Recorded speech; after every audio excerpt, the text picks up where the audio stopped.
সচিব পর্যায়ে যে সুপারিশ প্রণয়ন কমিটি আছে তাদের কাছে আমরা বারবার কিন্তু অনুরোধ করেছি, আর বারবার আমরা এই ব্যাখ্যাগুলিও তুলে ধরেছি। যেটা আপনারা জানেন যে বর্তমানে আমরা 3টা ব্যাখ্যা তুলে ধরেছি।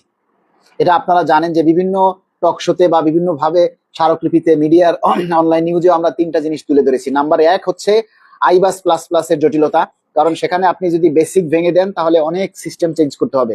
2 নম্বরে হচ্ছে আপনি যদি বেসিক ভেঙে দেন তাহলে ফিক্সেশন আপনি কয়বারে করবেন, একবারে করবেন নাকি 2বারে করবেন। আর নাম্বার 3 হচ্ছে অনেকেই পিআরএল শেষ করে চাকরি ছেড়ে চলে যাবে, 1 জুলাইতে যাদের অবসর শেষ হবে তাদেরকে আপনি কি 50% হিসেবে দিতে পারবেন কিনা। এই যে জটিলতাগুলা, এই জটিলতাগুলাই আসলে আমরা বারবার সরকারের সামনে তুলে ধরেছি এবং সরকারও বিষয়টাকে আমলে নিয়েছে। আমলে নেয়ার কারণে আজকে আমরা বিভিন্ন মিডিয়ায় এবং পত্রপত্রিকার মাধ্যমেও কিন্তু আমরা এই জিনিসটাই আসলে প্রতীয়মান হচ্ছে এবং এই জিনিসটাই আমরা দেখতে পাচ্ছি যে সরকার নিশ্চয়ই আমাদের দাবির কথাগুলি আমলে নিয়েছে এবং আমরা যে ব্যাখ্যাগুলি তুলে ধরেছি সেগুলি সচিব পর্যায়ে পৌঁছে গেছে এবং সেই যার কারণেই তারা আমাদের ব্যাখ্যাগুলি আলোচনা পর্যালোচনা করে তারা দেখতে পেরেছে যে আসলেও বিষয়টা ঠিক। এবং আজকে আমরা দেখছি কয়েকটা মিডিয়াতে তুলে ধরেছে, বিশেষ করে প্রথম আলো পত্রিকাতেও তারা বলেছে যে 2 ধাপে পে স্কেল বাস্তবায়িত হবে সর্বশেষে।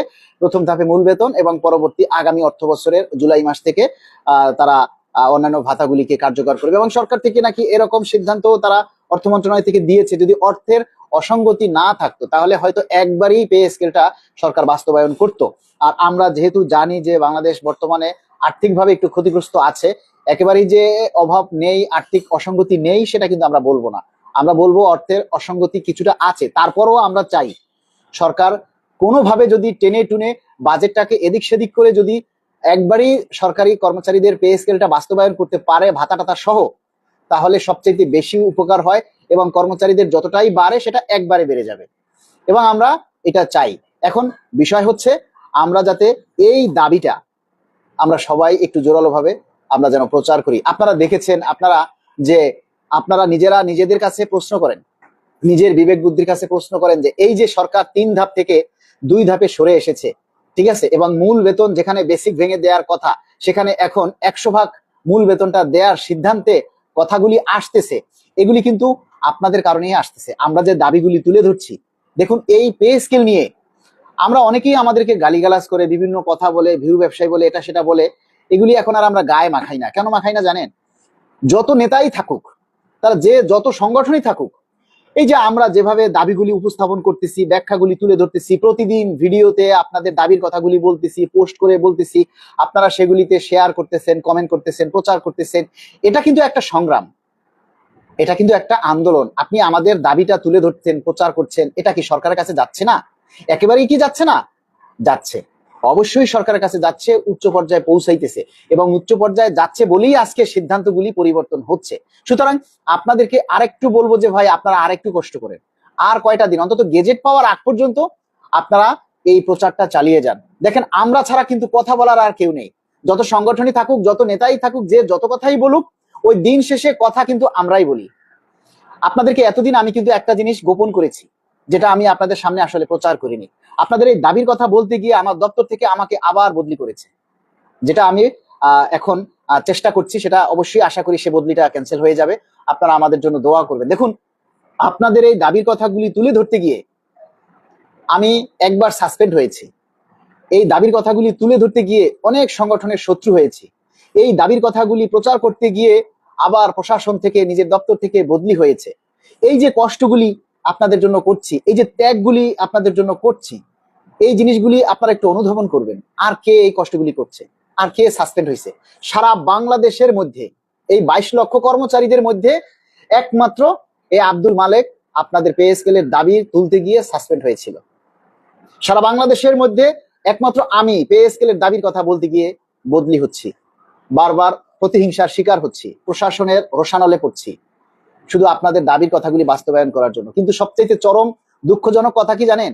যারা আমাদেরকে বদলি করতেছে, আমাদেরকে প্রশাসনিক ভাবে হয়রানি করছে, পে স্কেল হলে তাদেরই কিন্তু সবচেয়ে বেশি বাড়বে, কারণ তারা কর্মকর্তা, তারা উচ্চ লেভেলের কর্মকর্তা।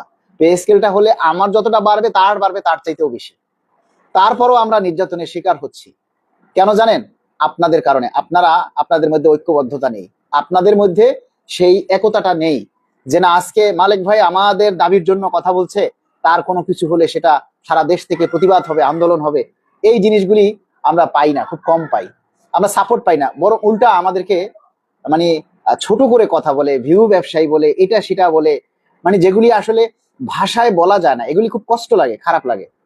আপনাদেরকে বলতেছি যে আর একটা মাস, অন্তত জুলাই মাসটা, এই জুনের মধ্যে অনেকেই দেখি প্রচার করতেছে যে আজকেই গেজেট হবে, কালকেই গেজেট হবে, হ্যাঁ এই সপ্তাহে গেজেট হয়ে যাচ্ছে। সম্পূর্ণ ভুয়া কথা, একেবারেই সম্পূর্ণ ভুয়া কথা।